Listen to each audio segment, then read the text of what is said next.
Just a couple of introductory remarks. Well, everybody knows him, but still I like to remember that he is Anne and Robert Bass Professor of Government at Harvard, where he teaches political philosophy.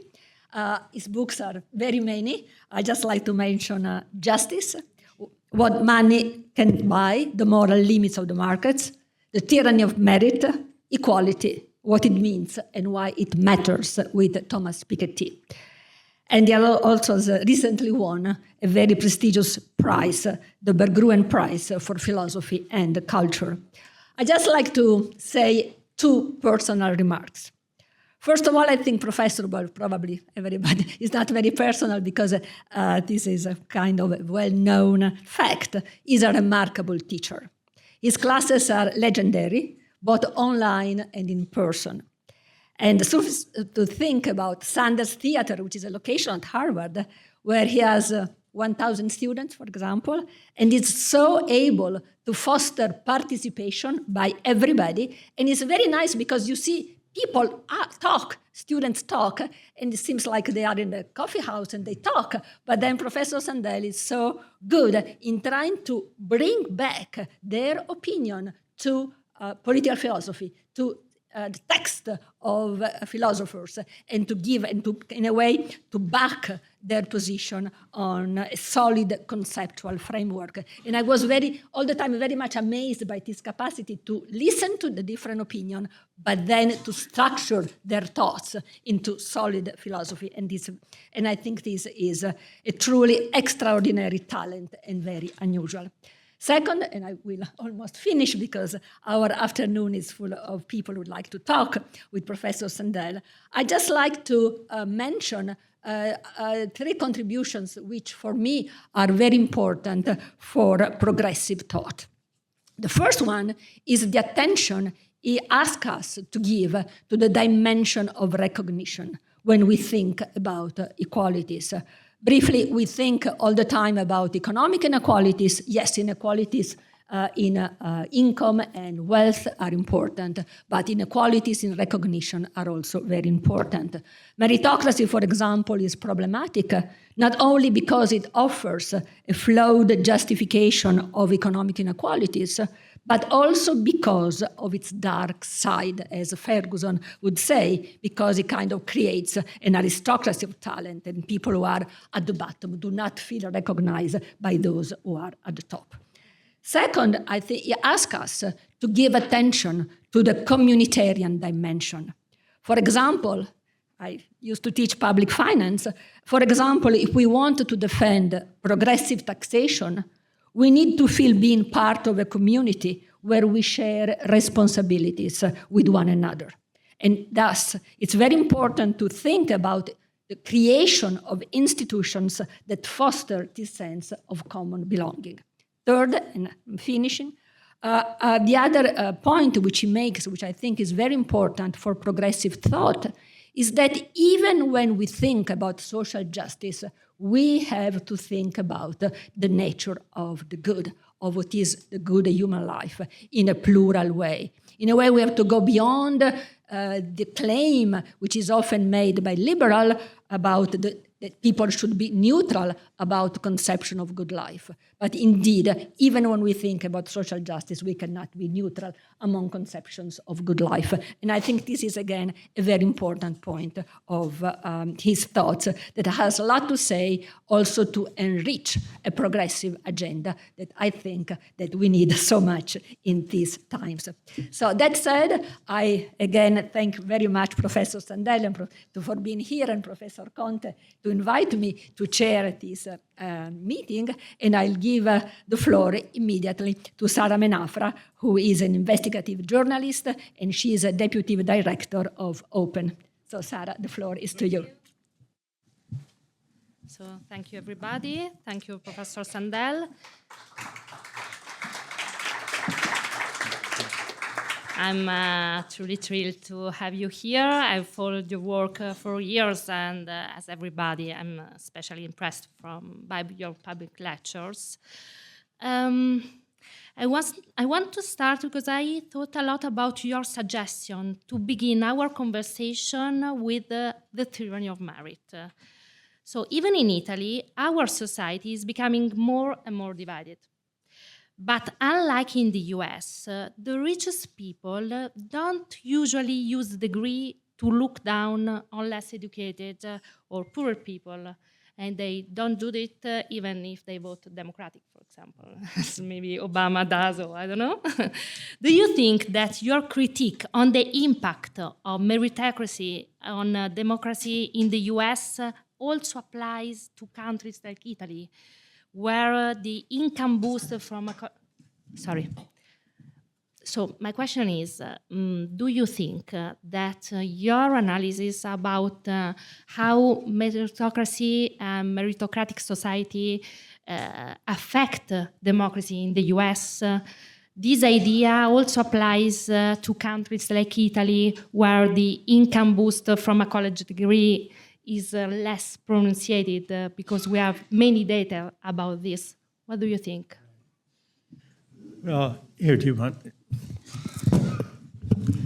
First, thank you, Elena, for that introduction and summary of my work. Within 1 minute, you captured all of the essential elements. Thank you for that. And Sarah, thank you for the question. To what extent does my critique of meritocracy, my worry about the tyranny of merit, apply in Italy, not just in the US and maybe the Anglo-American world? Well, you're a better judge of that, and everyone here is a better judge of that than I am. So I can only give you my hunch, but take it as an invitation to say what you think the answer to that question is.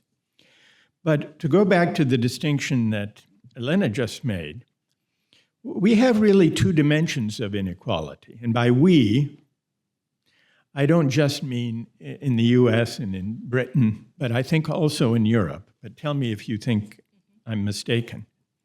One are the familiar inequalities of income and wealth, economic inequalities. But what seems to be fueling the populist backlash against elites is a second dimension of inequality. Inequality of recognition, as Elena mentioned.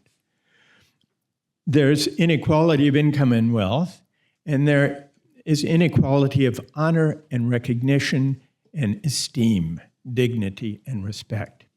What seems to be fueling the populist backlash are a set of grievances that I take to be legitimate grievances that the mainstream parties of the center left and the center right, for 4 to 5 decades, have embraced a version of neoliberal globalization that resulted in outsourced jobs and wage stagnation in real terms, that deregulated the financial industry, that led to a financial crash, the bailout of Wall Street, but that the anger at that set of policies isn't simply the loss of purchasing power for those left behind, though that's a problem. It's a problem of fairness. But fairness is not the only, or maybe even the primary source of the backlash. It's the sense that the work, the kind of work that working people perform is less and less valued, honored, and respected. It's about the dignity of work. It's about feeling looked down upon by the professional classes, by well-credentialed elites. And if something like that is plausible, well, here's one argument in favor of that diagnosis, Sarah. The actual policies, the economic policies being offered by Donald Trump don't do much to help the working class voters who voted for him. His biggest achievement in the first term was a massive tax cut that went mainly to wealthy corporations and the rich, and very little to the working class voters who supported him. The same is true of the recent tax cut. And he's been attempting to try to get rid of the healthcare system on which many of his working class voters depend. And yet, for the most part, they've stuck with him. Now, if you think it's only about economics, that's a puzzle, hard to explain. But there seems to be another dimension, an expressive dimension, a sense of grievance that he articulates. And this, I think, has to do with the lack of recognition, with the loss of the dignity of work. And that, if that's right, then the political project that has to succeed the market triumphalist neoliberal globalization of recent decades has to be one focused on the dignity of work. I see your point, and but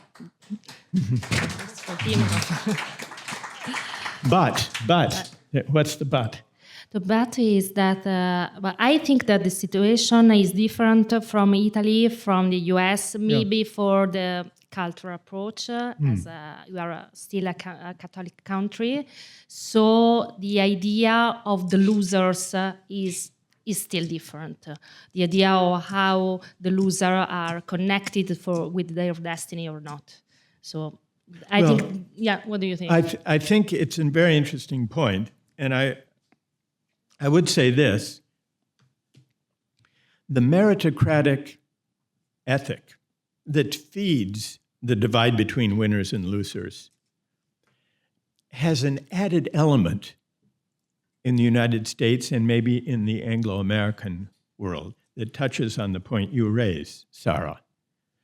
Because it isn't only the diploma divide and the lost dignity of work, which I think is a common theme in the threat to democracy that we see in Europe as well as in the US.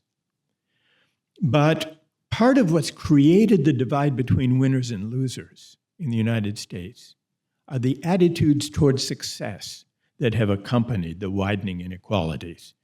Those who've landed on top have come to believe that their success is their own doing, the measure of their merit, and that they therefore deserve the bounty the market bestows upon them.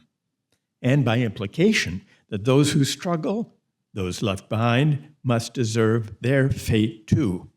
This way of thinking about success is connected to a certain animating ideal that accompanies the meritocratic faith. And this animating ideal may be more present in the US than in Italy. It's the idea that not only that meritocracy is more efficient because it assigns the social roles to those who can perform them well, not only that it's fair because it's an alternative to corruption and nepotism and privilege. There's an idea of freedom connected to the idea that we are self-made and self-sufficient that leads to this idea of my success being my own doing. And I think you have a point, Sarah, that public cultures that are informed by Catholic social teaching, even if it's very much in the background for many citizens, such cultures are less likely to embrace the full version of the ideal of freedom being bound up with being self-made and self-sufficient, and forgetting the role of luck in life, forgetting one's indebtedness to those who make their achievements possible. So to that extent, I think it takes a different form. I have another point. Yeah. In the first salary for a graduate young worker is decreasing in the recent years. If you are graduated more deeply, you earn less comparing to the past if you are a graduate young worker compared to the one who are not graduated. Is it fair like this? You mean that In Italy, if you are a graduated, well-graduated student, Yes. you're going to earn less than in the past. And this, I mean, having a degree pays less than in the past in Italy. it creates less of an advantage? I mean, the family and the pays more. So, is it just? Is it just like this? Well, so if I understand you, Sarah, you're suggesting that the premium, the wage premium, the wage advantage Yeah. of having a university degree is less now than it used to be in Italy. Is that what you're saying? Yes, that's my point. Yeah. The other point. Well, it'll be interesting to see whether something similar will also happen in the Anglo-American world. And there's reason to think that that's beginning to happen. And so it may have happened more rapidly in Italy. I'm not an expert on the figures, on the wage differentials, but I think it's something we're likely to see in many societies. Now, whether that will ease the polarization, that I'm not so sure about. That's a further question. Going back to your last book, translated in Italy, Equality. So you argue that progressive taxation has not been strongly defended by Democrats in the US. You have instead emphasized they have emphasized on meritocratic narratives and not defending progressive taxation. In Italy, every debate about taxation ends very quickly with someone being labeled with a communist. So what do you think? How can taxation return to the public debate? Do you think is it essential for moving society in a more egalitarian direction? I'm in favor of progressive taxation, but the question is how to defend it, how to articulate a politics that can be persuasive. And part of my criticism over a long period of time, and Elena was describing this, is that now here liberalism has a different meaning in Europe and in the United States, but say center-left liberalism in the US has tried to make the case for progressive taxation and for redistribution without embracing very strong notions of national community and solidarity. That was the point that you were making. And the reason for this is clear, given our political tradition. It's easier, or it seems easier, to oppose laissez-faire libertarian ideas of the economy and of freedom by accepting the basic individualistic premise and trying to say that even without a strong sense of shared identity and common purpose and conceptions of civic virtue, even without those counterweights to market individualism, it's nonetheless possible through a social contract or an imagined social contract to arrive at principles of justice that require certain elements of redistribution. This, it seems to me, and this goes back to the famous attempt by John Rawls to develop a theory of justice that did not depend on any particular conception of the good life or any very strong notion about how we are as persons embedded in communities with history, with traditions that give rise to mutual obligations for one another. That's seen as too controversial. And so the attempt has been to try to make the case for progressive taxation and redistribution without that stronger communal language. I've long thought this is a mistake, and I think that the relative weakness of the American welfare state reflects that mistake. And so it seems to me that the case for progressive taxation matters greatly, and it has to embrace a stronger sense of solidarity and the mutual obligations of citizens for one another, rather than to try to derive the case for redistribution and progressive taxation from a social contract theory that has individualistic premises. Seen from Italy, I find your focus on ethics rather than just economics especially interesting, because this perspective is almost absent from our public debate. Nobody talks about ethics, and I'm wondering why, but it's very interesting. But what role do you think ethics should play in shaping the future of modern economics? Can ethical reasoning return to the public discourse in such a secularized society? I think so, and I hope so. And I've been trying, maybe not too successfully, to argue for that since my book, What Money Can't Buy, and even before. If we accept, well, let's take one step back. What we need now, I think, is to debate fundamental questions. And with regard to the economy, we have to debate what is the purpose of an economy.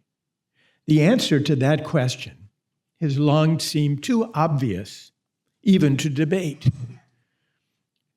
Going back to Adam Smith, for example, and up through Keynes, they both said very directly, the purpose of an economy is consumption. Consumer welfare is what economies are for. And then there are debates about how to promote consumer welfare, and different parties have different answers to that question. But I think we need to question that underlying assumption. And this goes back to the dignity of work.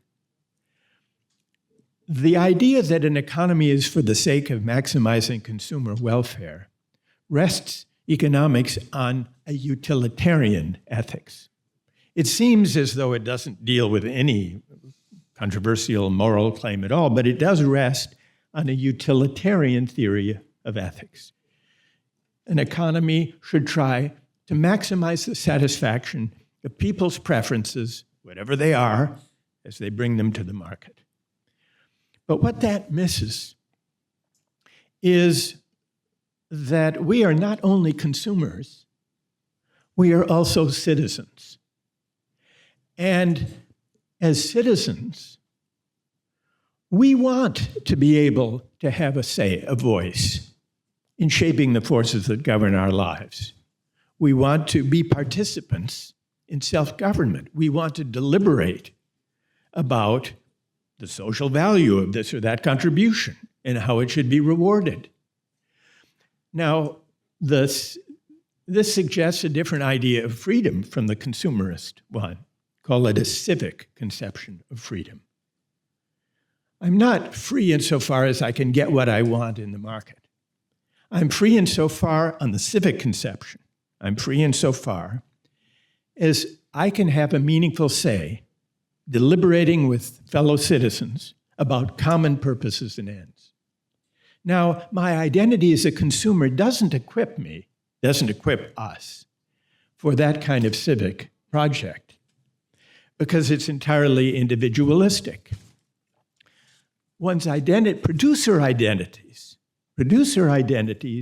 historically have been more central to the civic Republican, small r Republican tradition, because it's as producers that we contribute to the economy and to the common good and win recognition and social esteem and dignity for doing so.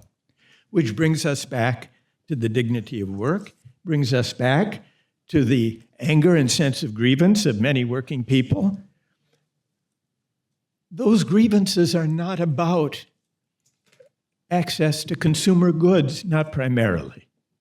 They're about honor and recognition, which is to say they're connected to producer identities, which are in turn connected to the project of self-government.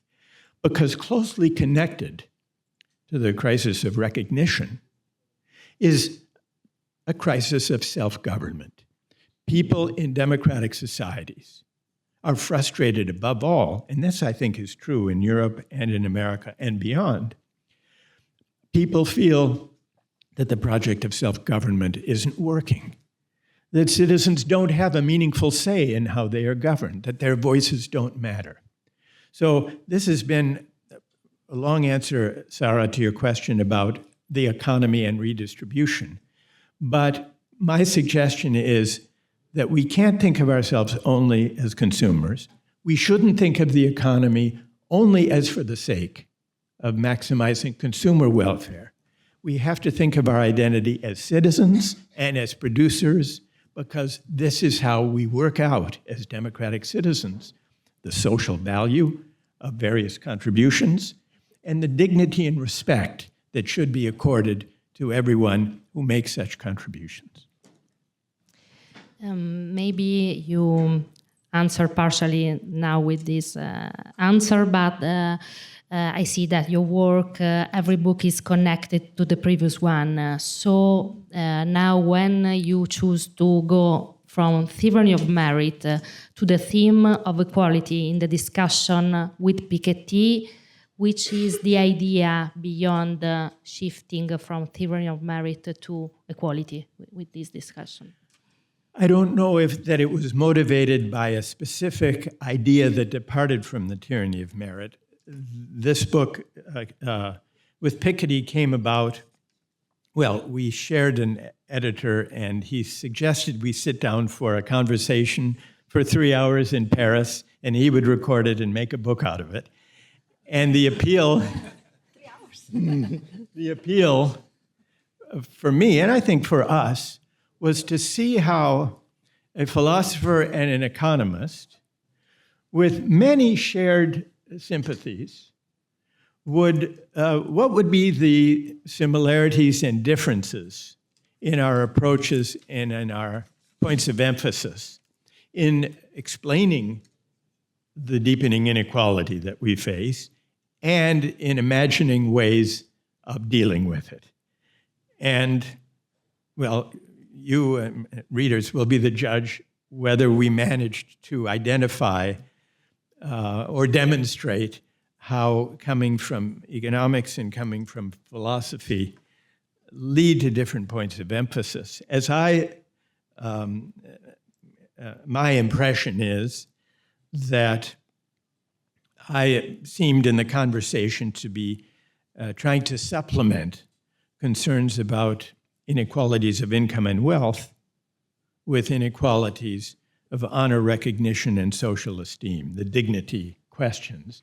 I'm not saying we disagreed about either of those, but our points of emphasis were different. But you were as good a judge or I love that book, but I'm not, because I love all your books and not because you're here, but it's true, so it's okay. But in the recent past, preparing this conversation with you, I've seen many classes, especially from justice, you know, how popular it is on YouTube. And I was impressed from a lesson in which your students, was just a few years ago, but students were discussing about the impact of computers, was not AI at that moment, right, on research and on students. And that group of students, there were many people, and the overwhelming majority of that class said, I don't want to be judged from a computer. To be graded. Yeah, to be evaluated from a computer. Yeah. You asked, as you do in your lesson, to ask students to participate to debate. I think is really interesting and like Socratic way of discussing Right. philosophy. And at that point, you see, the overwhelming majority was against Yes. being evaluated from the computer. Right. Do you think that students have changed their mind? And what's your idea of if they are losing something, shifting to be more, to feel just more comfortable in the relation with the AI? With AI. Well, the big challenge that all of us face in universities is how to evaluate essays and written work from students, especially if we think, when we read it, maybe this was produced by AI. You've probably wrestled with this question. And I think this is going to lead to a change in the way we examine students, maybe a greater emphasis on oral examination, for example. But it's a challenge. And the question now is, a colleague of mine said that if the students insist on writing essays and exams using AI, then the professors should be allowed to grade them using AI. And then, but it's worth thinking about that. That's not only a kind of annoying thought of retaliation. Think of what that imagines, what that scenario imagines, that the activity of teaching and learning is transformed from both directions. That instead of learning, students make use of AI, and instead of evaluating, critically analyzing the student work, the professors rely on AI. It's as if we each assign to our AI agents the activity of teaching and learning. It's not only in the domain of education, because I've read about dating apps that use AI, not just to identify who will be a good match, a good potential date or partner, but also to actually have the first date with an AI avatar. Have you heard of this? No. Where you can, if you find someone online who looks like they might be interesting to meet, but people are self-protective. Why take unnecessary chances? So they can have, and I think the dating app now, some of them provide, the option of having the first conversation, instead of being over coffee, can be with your AI avatar. And then you can see how it works. If it looks like a good conversation, then maybe on the second date, you can actually appear in person. So it's analogous to the scenario we're imagining in education. But what this suggests, it may be self-evident, is that the real ethical question posed by AI, beyond the loss of privacy, beyond deep fakes and misinformation, beyond inequality, beyond robots coming from our jobs. This is what we debate. But the deepest worry about the ethics of AI is whether they will lead us to confuse virtual community and human connection for the real thing. That's the question. And these two scenarios, where we assign the task of human relations, teaching and learning, dating and meeting, to our AI delegates, illustrate the blurred line between what's actual and what's real in human relations. And what do you think of the use of AI in research and in philosophical research, for example? In research? Well, it can be a useful tool the way search engines are useful tools in research, provided they're kept in their place, provided the researchers who use these tools pose the questions and evaluate the answers, just as any research source, even of a traditional kind, a book or a newspaper or an article. As researchers, as scholars, we don't just take whatever we find, even in an ancient manuscript, never mind in an AI device, as if it's necessarily true. It's an ingredient in our reflection and in our attempt to learn about the past or this or that subject. It's going to be harder and harder, I think, to preserve that element of critical evaluation the more and more we rely on AI in research. But that's not a reason to abandon it.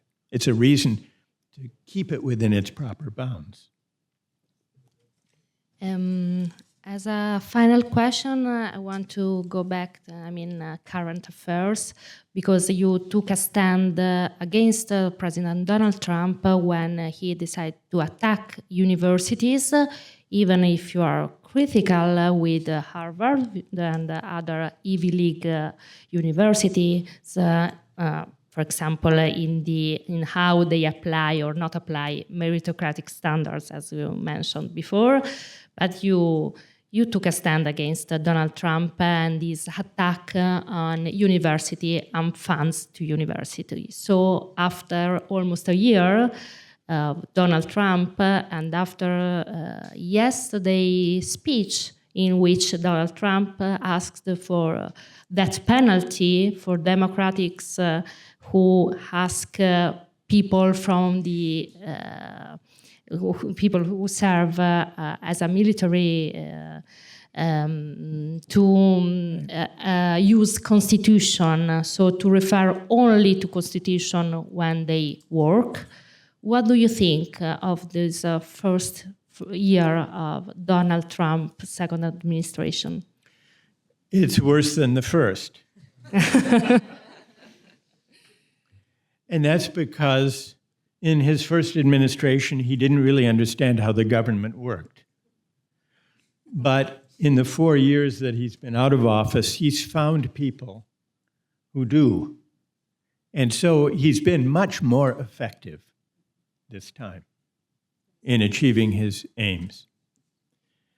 Now, on the example, I don't know if everyone is familiar with this last example you mentioned. There were some Democratic members of Congress on Truth, he who said put a video, a series of videos reminding members of the military that they do not have a duty to carry out illegal or unconstitutional orders. And many of the members of Congress, Democrats, who participated in these videos were themselves veterans, former members of the military, members of the Senate and the House. And Donald Trump wasn't happy about this, and so he said they were guilty of sedition and so on. I think that's his kind of tendency to lash out with outrageous statements. It's important to be aware that he generates outrage continuously with every news cycle. And in some ways, it's a way of keeping the opposition off balance, because one outrageous statement after the next keeps journalists and also the opposition party so preoccupied with trying to respond to the outrage that they are distracted, and ultimately the public becomes distracted from an attempt to create a compelling alternative political project. That's the only way that the Democratic Party will effectively oppose Trump. To find a political project that speaks to the legitimate grievances we were discussing earlier. And of course, it's irresistible to respond to an outrageous statement like that, but it requires a certain discipline, maybe to have some people respond to the outrage, but not to allow that to distract and diminish public discourse so that the Democrats don't find their way to a more compelling political alternative. And so there's a double danger in these statements. The underlying sentiment, which is ugly, but also its power to distract, which is politically paralyzing and disabling. The very last question is just to complete your answer.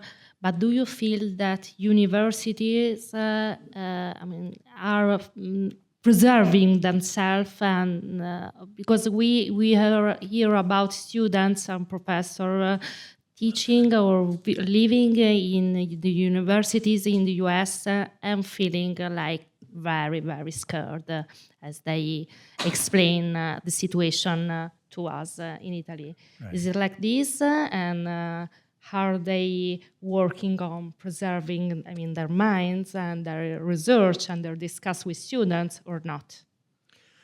There are two main forms of attack that Trump has enacted against the universities. One is about funding, withdrawing federal funding that's already been granted for research projects, most of it in biomedical research, not politically controversial. The other, trying to cancel or eliminate visas for foreign students. There are other elements of the attack, but those are the two most significant and damaging ones. In fact, and so as to the fear, I think, is strongest, understandably, among international students who don't know what will be the status of their visa and their permission to study and engage in research.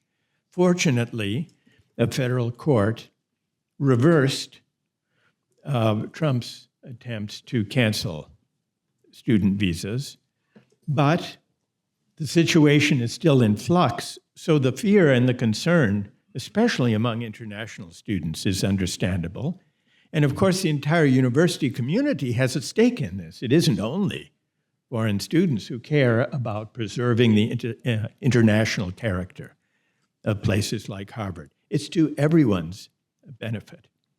I think it's important generally for universities to not to capitulate to unlawful demands, because the attacks on universities are part of a broader attack on institutions of civil society, an attempt to project power from beyond the government to universities, to law firms, to the media, to cultural institutions, all of which have depend for their flourishing on autonomy and independence from government control. And Trump understands this, which is why he's trying to exert control. But it's all the more reason why, especially the wealthiest and most powerful universities, should use their power and their resources to resist this threat and to preserve their autonomy and independence. Not only, I should add, not only because the universities need autonomy to flourish, but democracy requires that there be institutions within civil society that are independent of the ideological control of the government. much. Thank you.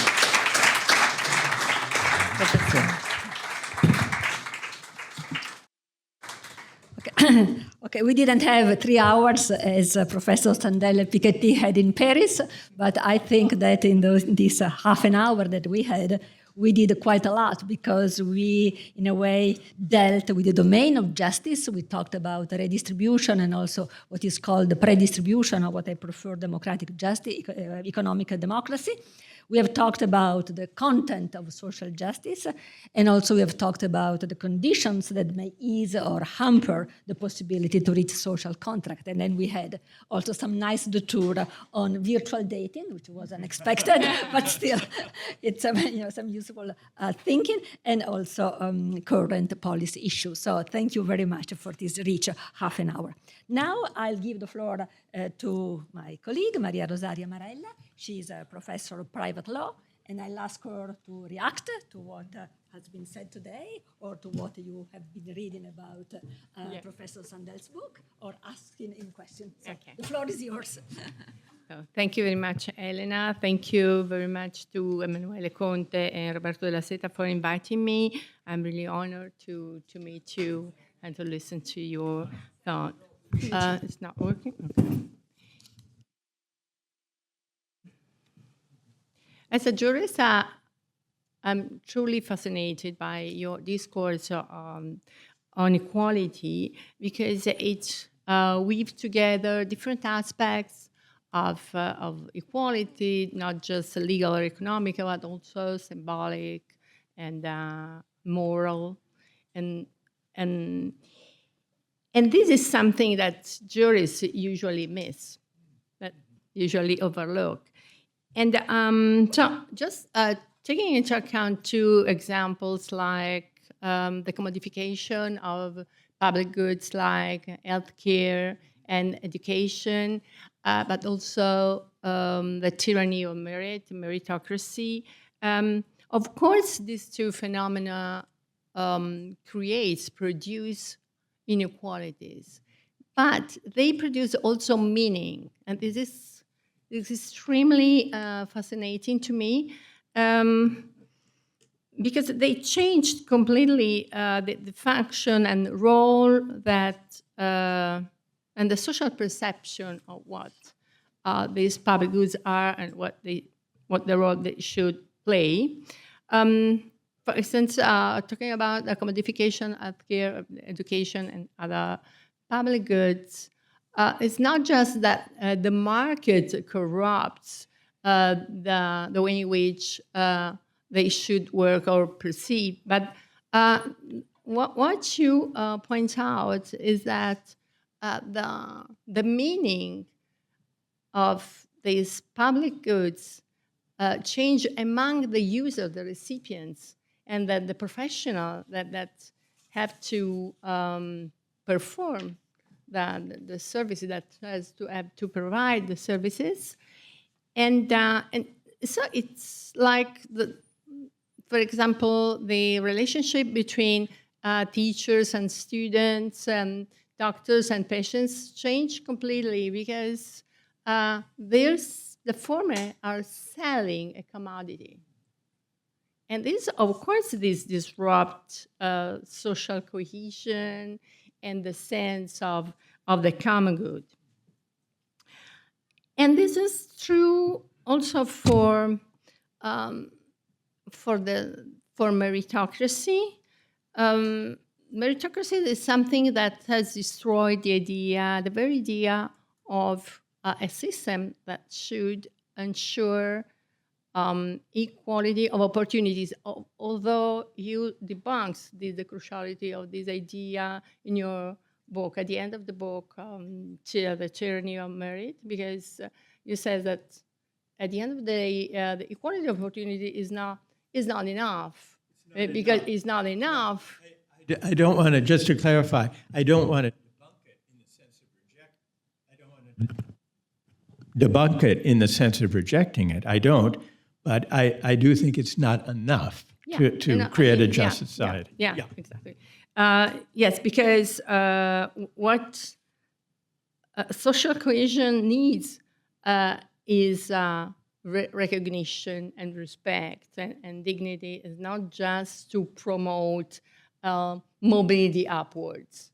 This is not the goal, the true goal of democracy, but that everyone has to have a dignified life.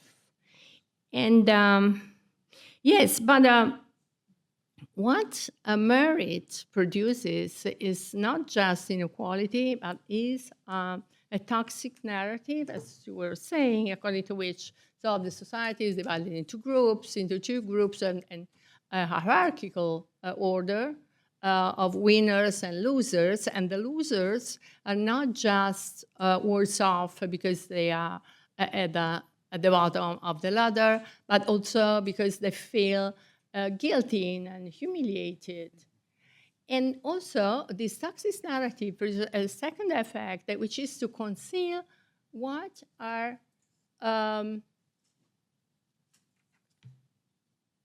what are the components of individual success, which is not just the virtues, capabilities, efforts of the individual, but are also the social infrastructures that are behind. And by concealing that, it's completely what again social bonds and a democratic life should be. And so at the end of the day, it seems to me, and this is a question, that both cases, commodification of healthcare and education, for instance, but also of, let's say, knowledge, scientific research, and also this pattern triggered by meritocracy have behind, or recalled to me at least, not just the idea of the common good, but also maybe need a politics and the law of the commons in the sense of Elinor Ostrom, or even a commonwealth as a well-producing common in the interpretation of Hart and Negri. What I mean is that both public goods like education should not be appropriated. Is a common good. Something is a common, something that has produced together collectively, and that should be not appropriated and managed as a common good, not just public because of the state, but because Harvard, for instance, is not a public university, but in my view, is a common good, is a commons, and should be managed in that way. And this is the same for, and from a different aspect, I think that common goods has to do also with what merit produces and its toxic narratives, because it's not true. As I was saying, it's not true that the success of a person is just based on its effort and capabilities, but is also a matter of knowledge and what is behind. With this is a collective product. And from this point of view, I think that it has to do with the commons, with the politics of the commons. And my second point is on recognition. And I really love that point, because it's a different way to deal with this alternative redistribution and recognition. And especially if we talk about the way you tackle the problem, which is who is at the bottom of the social ladder, people that have no degrees, people that are that feel like they have no self-esteem, are not dignified.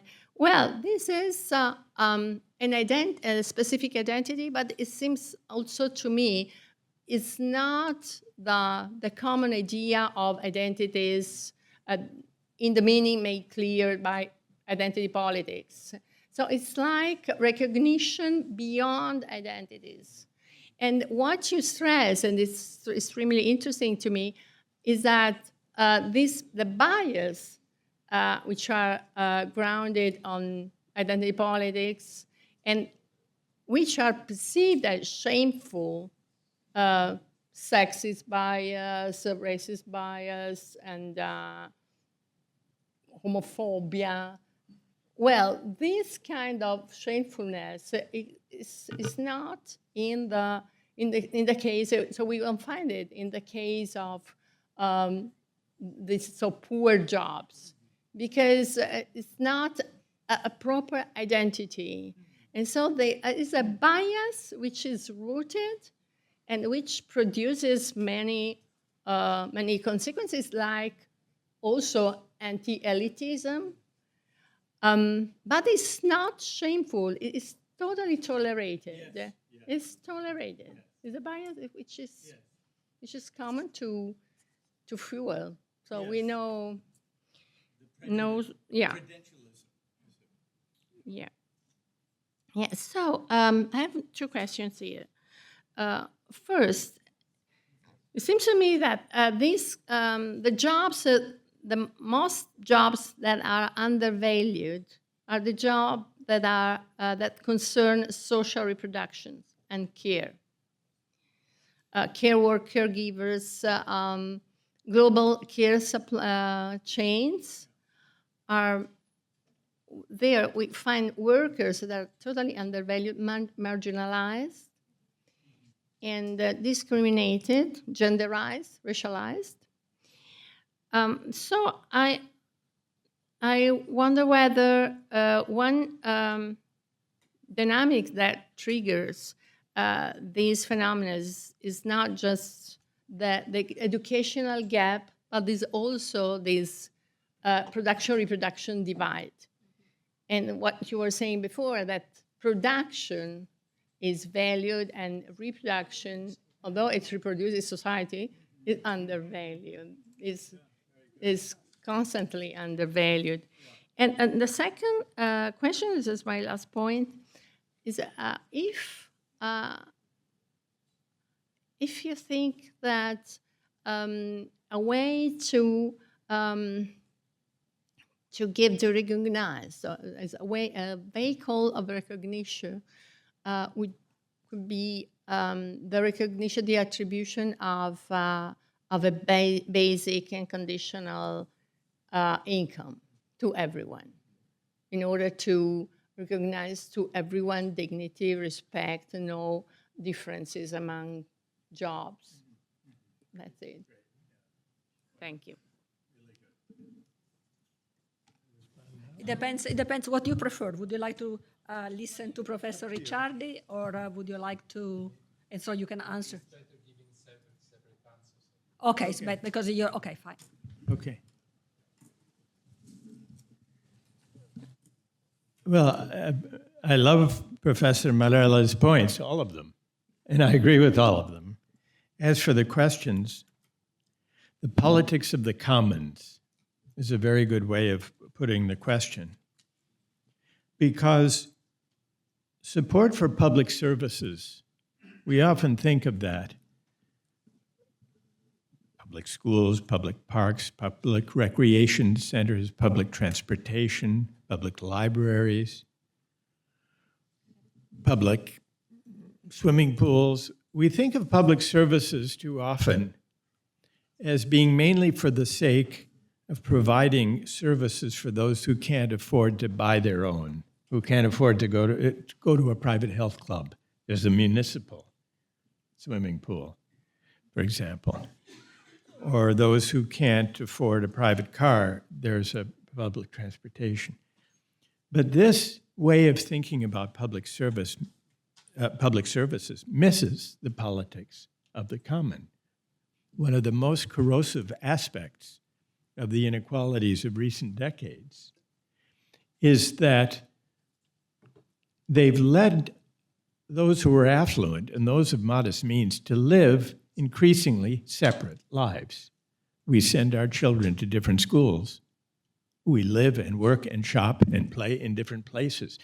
We rarely encounter one another people from different social backgrounds, that is, in the course of our everyday lives. And this is a loss. It's a loss, as you were suggesting, of social cohesion. But I think it also explains or contributes to the rancor and the polarization. And so what that suggests is, beyond considerations of fairness and redistribution, important though they are, we need a politics of the commons in order deliberately to build a civic infrastructure for a shared common life, to create settings, public places and common spaces that will gather people together in the course of their everyday lives. Because this is how we learn to negotiate and to abide our differences, bumping up against one another on the subway or in a public park or contending with the public schools. And this is how we come to care for the common good. The politics of the commons could recall us to our shared democratic citizenship. And it's a project beyond questions of redistribution. So I want to emphasize that point that you made. You made a wealth of interesting other points.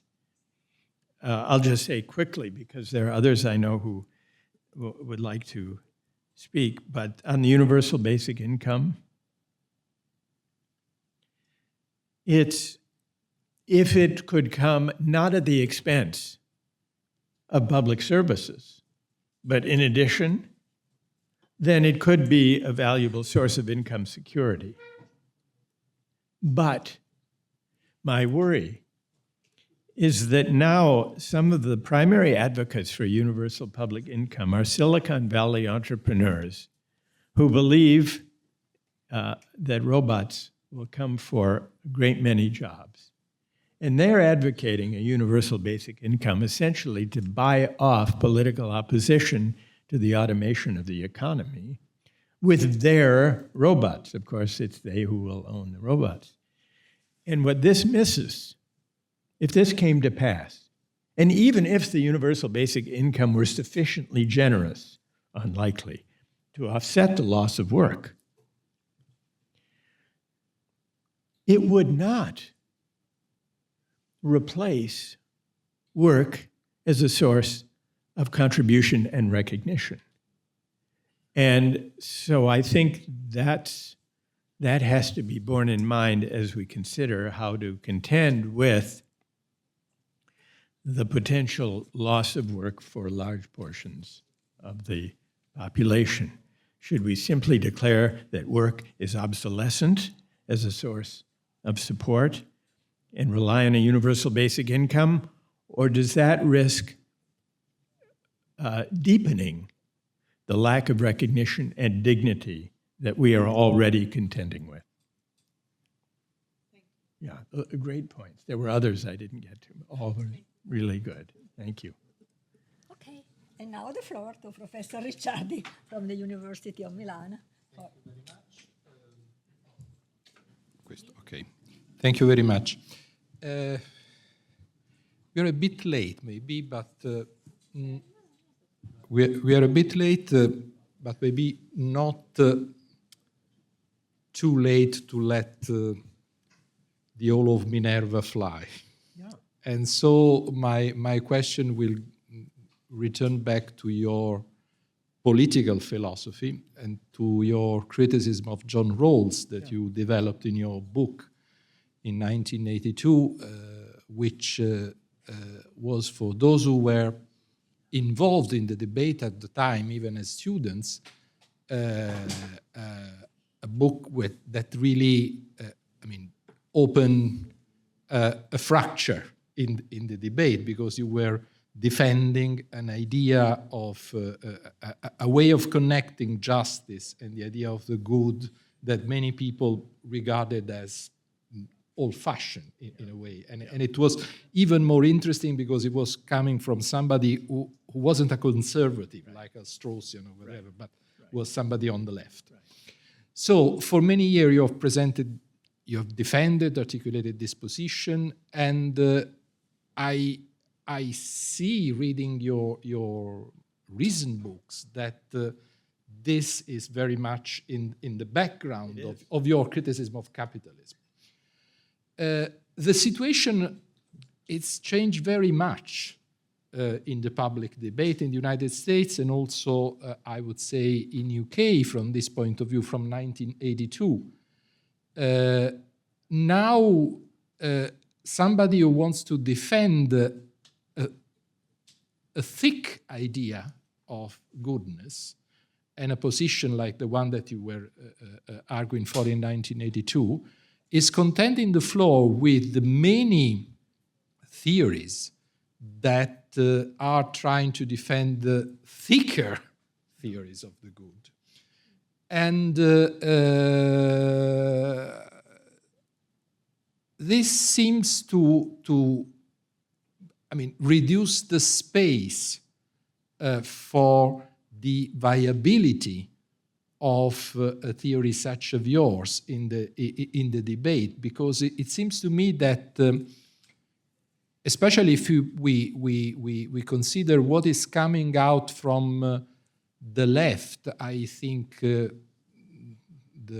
people who are writing nowadays for Jacobin or The Nation, the young thinkers of the left, they are not reaching to a, let's say, quasi-Aristotelian understanding of the good, as the one that you were defending then, but they are returning to a kind of quasi-Marxist attitude that would reject the same idea that you can criticize from a moral point of view capitalism. So I would like that you would say something about this. Clearly you're still committed to that philosophical vision, but are you optimistic with respect to the possibility that you can gain space from the, let's say, conservative and even reactionary people who are using the idea of the good life in ways that are incompatible with the way that you are defending? Right. And then a very short question, a silly one. My students loved your book on justice. I use it with the first-year students. But those who were studying for a philosophy degree were puzzled because they always ask me, but why he put Aristotle towards the end of the book? Mm-hmm. Is there an explanation for that in the? And I always said, because it's preparing the ground for his theories, so it must be come at the end. Is it? All right. I'll answer the last question first. Yeah. Okay. Yes, that's part of it. That's part of the reason, that it prepares, in the exposition, it enables me to articulate my view. But it's not only that. In teaching in general, I've always found it helpful to try to begin where students are when they arrive. Okay. And in societies like ours, or at least in Anglo-American societies, I began with utilitarianism because that seemed to be, at least at the surface, the received common sense of the day. And then when students began to grapple with utilitarianism and explore its implications, most quickly came to the conclusion that they thought utilitarianism didn't take rights seriously, or didn't take fundamental duties of respect seriously. That intuition also is very close to the surface. Hence, Kant and Rawls to elaborate the most powerful versions of that view.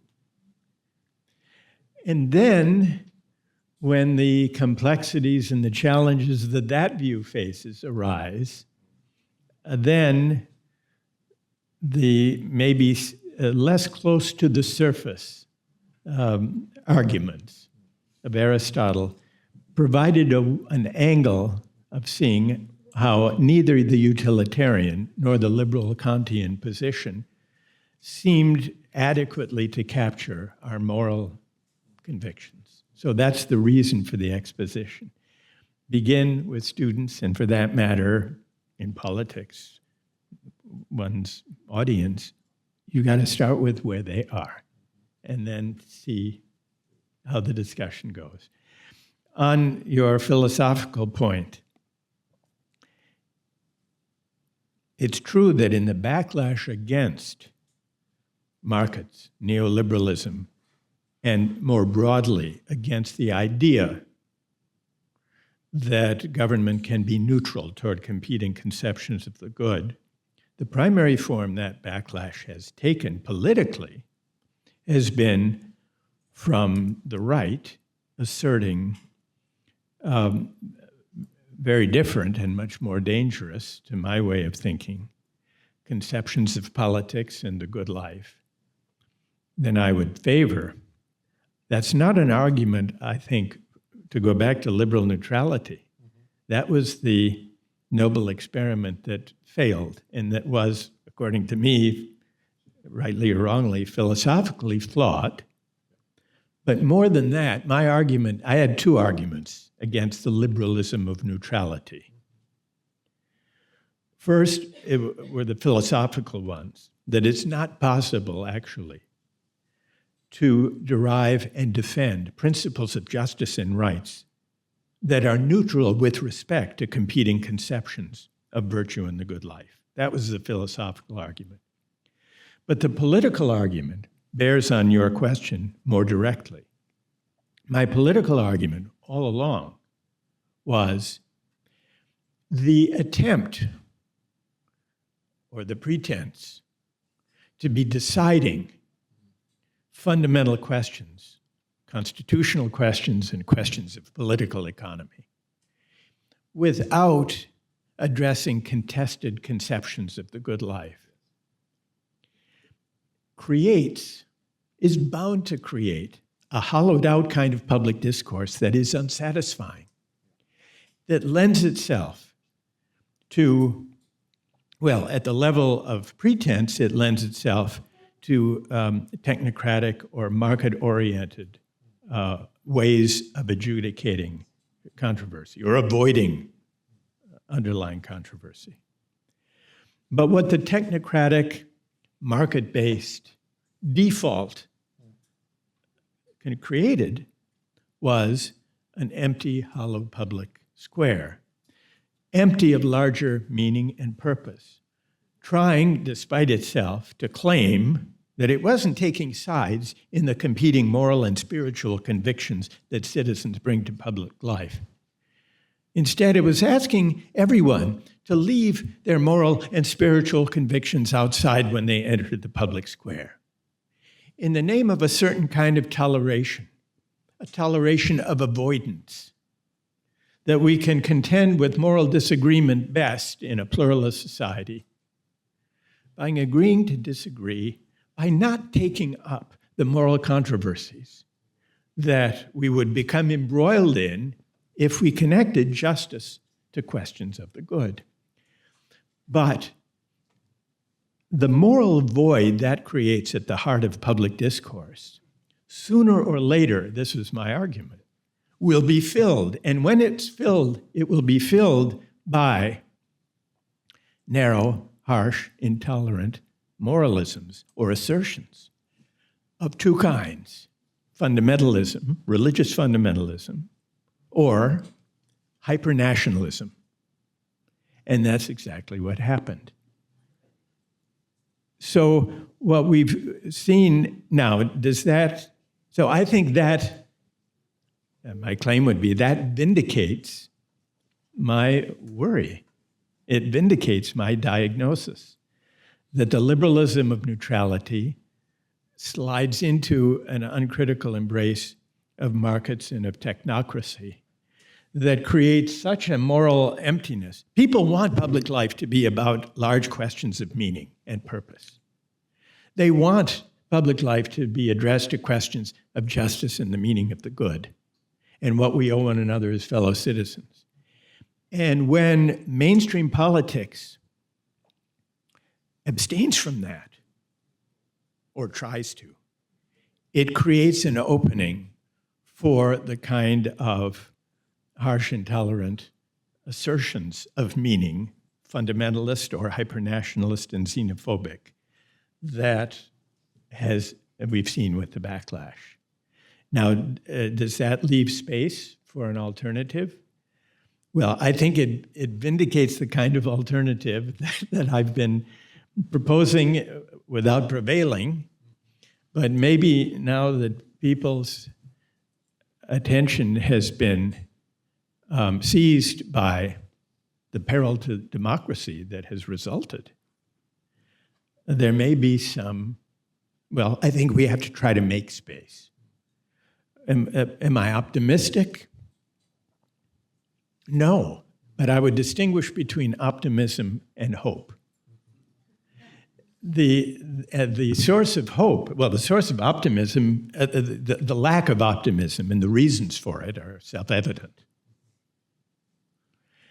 But the ground of hope is that everywhere I go, engaging in public discussions, as well as engaging with my students, my own students, I find there is a great hunger for a better kind of public discourse, for a morally more robust kind of public discourse than the kind to which we've become accustomed. People want the opportunity to reason together and argue together and debate together in public about big questions to do with ethics and values and conceptions of the good life.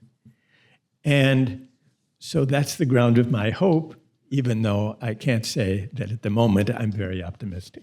Thank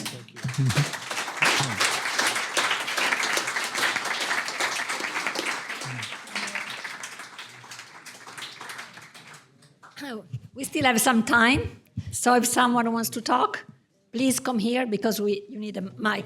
Oh, fine. Can you give me the mic? That's fine. Yeah, sorry, thanks. Could you come here? Or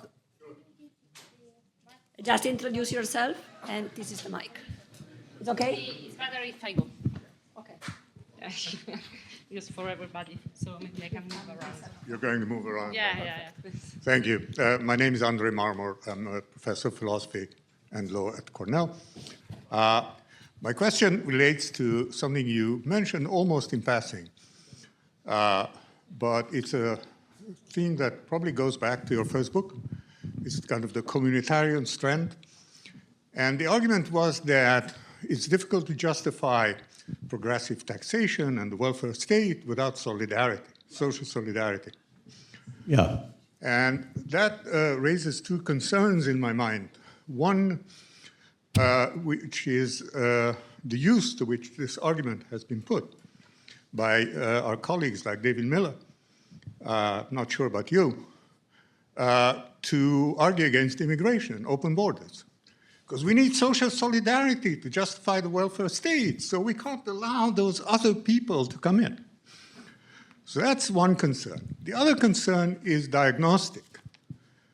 So you say that the MAGA phenomenon, Make America Great Again, Trumpism, has to do with the loss of dignity for labor. I think it has to do with the loss of dignity for solidarity. What these people, what the MAGA people complain about, and the reason they vote for that crazy fascist, is not because they think that their labor is worthless, because they lost their solidarity. And that's what they are claiming back. Of course, it's racist solidarity, it's nationalist solidarity, it's religious solidarity, but that's what they care about. So can we, acknowledge that liberalism and solidarity are at odds, and one has to make some tough choices? Well, thank you for the question. I'm sorry, I forgot. Professor, I didn't hear your name. Professor, what's your name? Andre Marmol. Okay, thank you for that. Well, I do think that you're right that there's a tension between liberalism, at least conceived in a certain way, and solidarity. I would not say that there's a necessary conflict between pluralism and solidarity, but if by liberalism you mean the liberalism of neutrality that we've been discussing, then clearly there is. Okay. So let's take the issue of immigration. I think and this I think is implicit in your question, what makes immigration such a potent issue for figures like Trump in the United States and right-wing populists in Europe? It isn't only the fear of job loss or lower wages through competition. That may be true in certain sectors and in certain border areas, but immigration is far more potent an issue, well beyond the places where there are many immigrants, in fact. And so this requires an explanation. It must stand for something beyond the threat to jobs and wages. I think what it stands for is, and here I think I agree with you, it stands for people's hunger for community and fear that it's slipping away. Community, solidarity, patriotism. Patriotism has become the property of the right. I think that center-left parties and progressive parties make a great mistake to cede patriotism to the right. There's almost an allergy to patriotism on the left and on the center-left, understandably, because in the current political climate, it's associated with xenophobia, us versus them, and harsh border policies, and the deportation of immigrants. But I think that to revive progressive politics or social democratic politics, it's necessary to reappropriate and redefine patriotism, not to ignore it. Because, the social democratic politics has a long tradition of appealing to solidarity. The European welfare state was built in large part on an ethic of solidarity and a sense of what we owe one another as fellow citizens. That's an ethic of solidarity that is also, it can be construed as an ethic of patriotism. What do we owe one another as fellow citizens? And when people come to believe, rightly or wrongly, that their country treats newcomers, people who have come across the border, better or with greater concern than they treat people in hollowed-out industrial communities who've lost their jobs due to outsourcing over 5 decades. They're angry. Now, insofar as they feel that their country cares less for them than for strangers, do they have a point? That's the question. Do they have a point? And I would say that underlying source of the potence of the immigration issue has to be taken seriously. For the last 5 decades, the project of neoliberal globalization was more or less to transcend national borders, to encourage the free flow of goods, the free trade agreements, capital, and people across borders, and implicitly to denigrate patriotism as a kind of atavistic, old-fashioned thing that people, uneducated people, cling to because they don't know any better. I think that was a condescending way of viewing people's attachment to their sense of national citizenship and belonging. And so, is liberalism compatible with taking patriotism seriously? Well, any liberalism worth reviving, I think, should find a way to take solidarity and patriotism seriously, rather than to say that's just for xenophobes.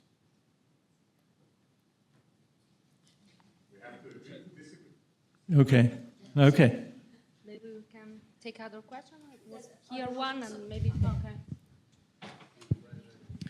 Good evening, everyone. Good evening to the panelists and Professor Sandel. I'm Salvatore Morelli. I'm a professor here in public economics in this department. I'm also an economic inequality scholar, and often I'm confronted with the question of why do we care about inequality and why do we care about social justice? And the classic economic view on this question is that often economics should not necessarily deal with social justice issues, and we should only focus on efficiency issues. And I do obviously see the point of this statement.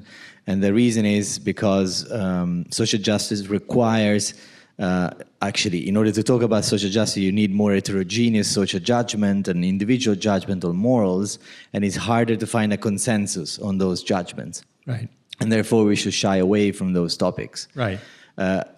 I'm pretty sure that this topic is pretty strong in your department and in general in the US. So, and often economists are confronted with similar questions, and it's often a debate with philosophers. How do you often respond to this question, or how you would respond to this question? Well, I do encounter this, this argument quite frequently from my economist colleagues, and have invited them into my courses over the years to debate these questions. The argument for sticking to efficiency and to setting aside contested conceptions of social justice because they're contested, I think that is a powerful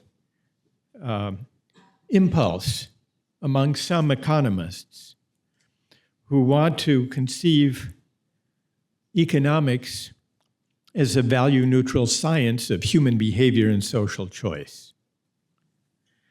Not all economists see their subject in this way, but many do, at least many of the ones in my neighborhood. And I think that viewing economics that way, as a value-neutral instrument, is mistaken for the same reason, similar reasons to the ones we were discussing about liberal neutrality as a political philosophy of liberalism, Rawlsian liberalism. What they share, and Rawls shares this, though he believes in social justice, has a theory of it, but what he shares with the economists who hold that view is the idea that in pluralist societies we disagree about, well, in his case, the good life, in your example, the meaning of social justice. And therefore, we should stick to economic models that address efficiency and not, as economists, engage in moral contestation. Leave that to the political philosophers and moral philosophers in a kind of division of labor. I think that's a mistaken way of conceiving economics. And because there are too many questions. If economics wants to have anything to say about the systems that should govern the allocation and the valuation of goods and social roles, it can't avoid questions, moral questions. And so in general, I think economists need to overcome their temptation to view themselves as as participating in a value-neutral science, and reconnect with an older tradition of moral and political economy that runs from, well, despite their ideological differences, runs from Adam Smith and John Stuart Mill to Marx. They all understood economics to be a subfield of moral and political philosophy. So I think that's the mistake that we've made today by trying to define economics as an autonomous discipline from that longer tradition. You agree? You agree?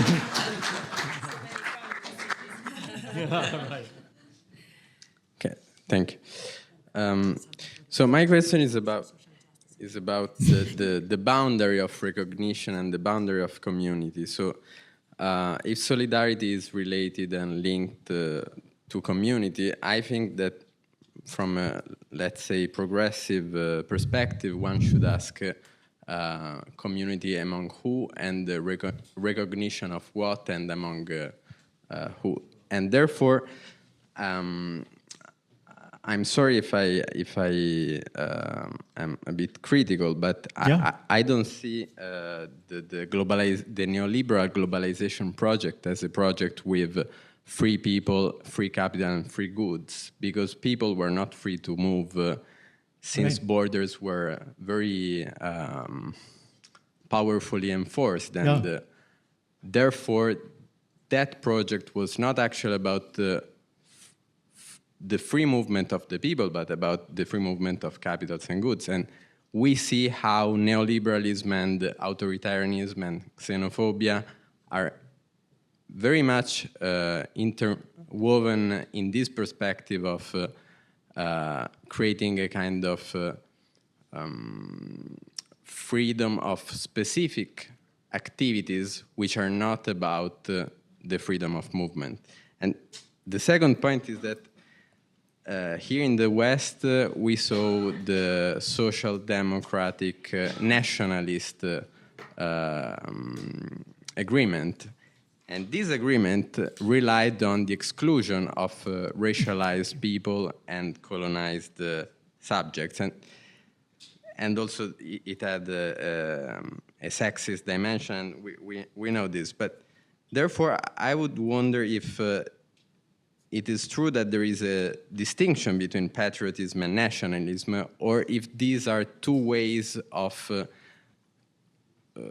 let's say, conceiving the same idea, that is, that solidarity is limited to a certain community and to a specific culture. And therefore, since we were witnessing this rise also on the left of populism and nationalism, I really wonder if this is the right political perspective that we should embrace. Thank you. Okay, very good. You got two questions there. They're related, as I understand it.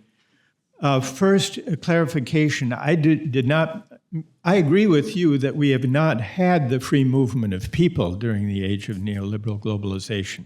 So if I left that impression, I was describing an ideological picture that depreciated the significance of national borders, but clearly there was an asymmetry between the mobility of capital and the mobility of people. Capital became more mobile than labor, which accounts for the wage stagnation and the job loss and displacement. So that point needs to be emphasized. And there are a couple of ways of dealing with that. One would be to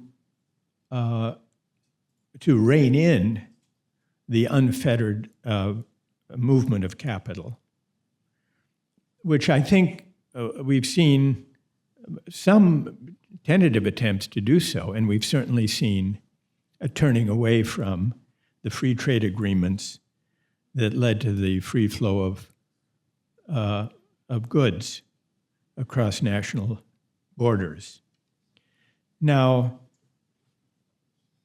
I don't think it would be, but maybe we disagree about this. I don't think you could solve the problem simply by bringing about the free movement of people across, the unfettered flow of people across borders alongside the unfettered flow of capital. I don't think that would be an adequate solution. I don't think it would lead to a progressive politics. I don't think it would lead to greater justice for working people. But this takes me to the second part of your question, which is an important one. The ethic of solidarity, must it be restricted to a particular, in this case, national community? Or can it have a more global or universal reach? There are at least two familiar answers to that question. One answer is yes. We can only really identify deeply enough with people close to home. And we can only really care about people close to home with whom we share a common history, common life, common traditions. And therefore, solidarity can only ever be, at best, a national project. Some would say even more local than that. The second answer is solidarity can and must be universal. It must speak to what we share as human beings as such. The solidarity of humankind is the only solidarity worth aiming at. That's a universalist or cosmopolitan moral ethic. I don't subscribe to either of those. I subscribe to what you might describe, the third alternative would be a dialectical view about how identities are cultivated. Or maybe, better yet, a pluralist view about how solidarities and shared identities are cultivated. I think it's generally true. Well, the reason I resist this alternative number two, the cosmopolitan solution, is that we learn that the love of humanity is a noble sentiment and we should aim at it. And there are certain duties we owe human beings as such, whoever they are, whatever their nationality or community or faith or tradition. But we learn to love humanity not in the abstract, but through its particular expression. The way we come to care for our fellow human beings is by learning to care for those with whom we share closer bonds. Families, typically. And beyond families, local communities. And sometimes communities of shared concern. Many labor movements. Roberto, you have to hear that many labor movements depend on local solidarities that can, at their best, point outward beyond themselves. But they have to be grounded and rooted in particular activities, histories, struggles, engagements, in order to have effect and to motivate people. And then there is time and sometimes scope for broader alliances and allegiances that can grow out of those particular solidarities. So I would say that we need to try to work out an alternative, and various pluralist accounts of solidarity have tried to do this, between those who see solidarity as fixed and final and local. That's too parochial. And a cosmopolitan ethic that's so abstract that it's very difficult to summon much allegiance.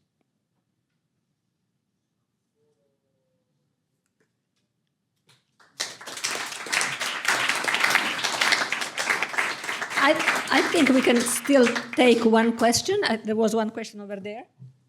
I can go if you want. Thank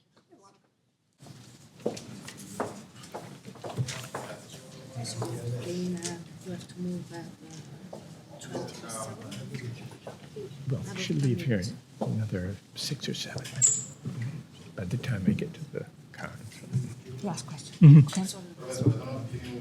Yes. Thank you for coming to our university, for the talk, and for the very nice exchange of views.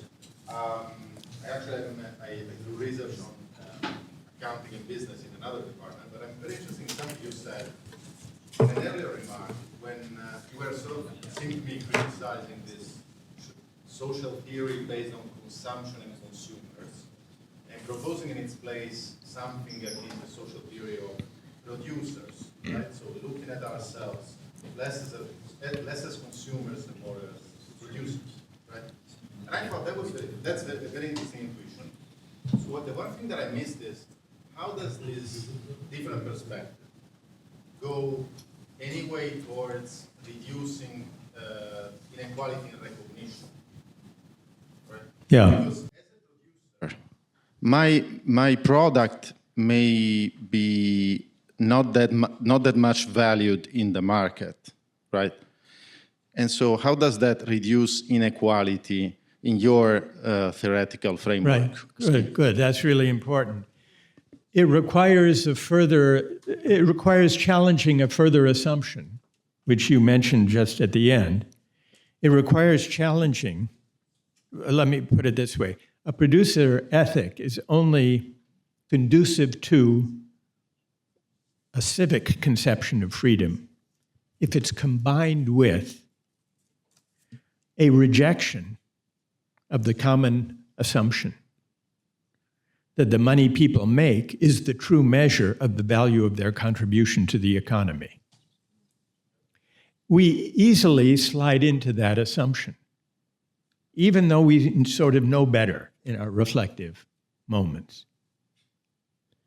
Because if it were true, then we would be committed to the idea that a billionaire casino mogul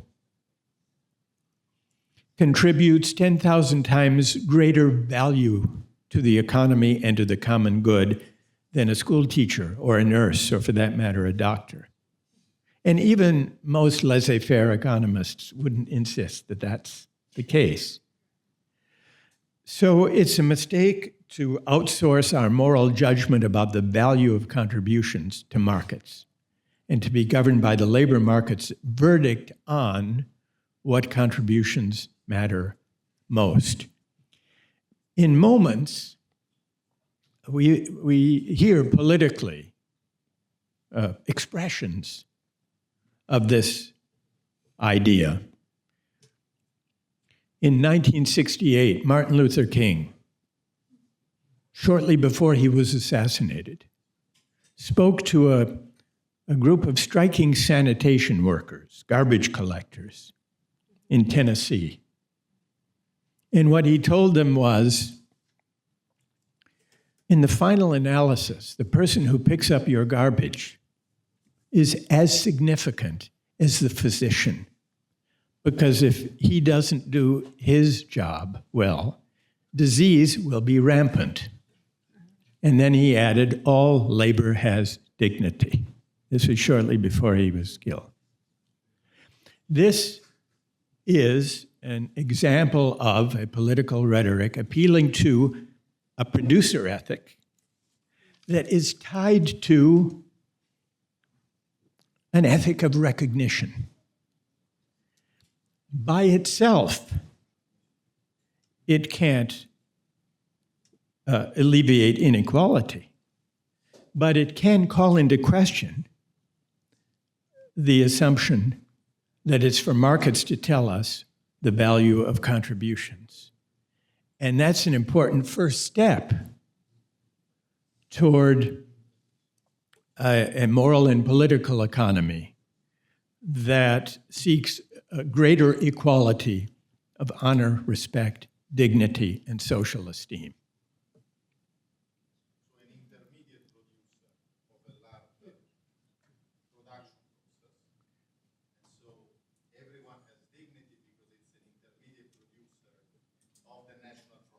Yes. Yeah, if I understand you right, yeah.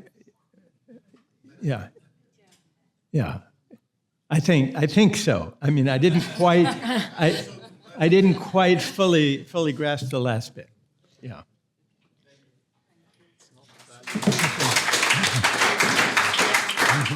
Okay. I think I can talk on behalf of all of you. We had a wonderful Friday afternoon, and I think for this we should be very thankful to Professor Sandel, to our panelists, and to Conte and della Società who organized this meeting.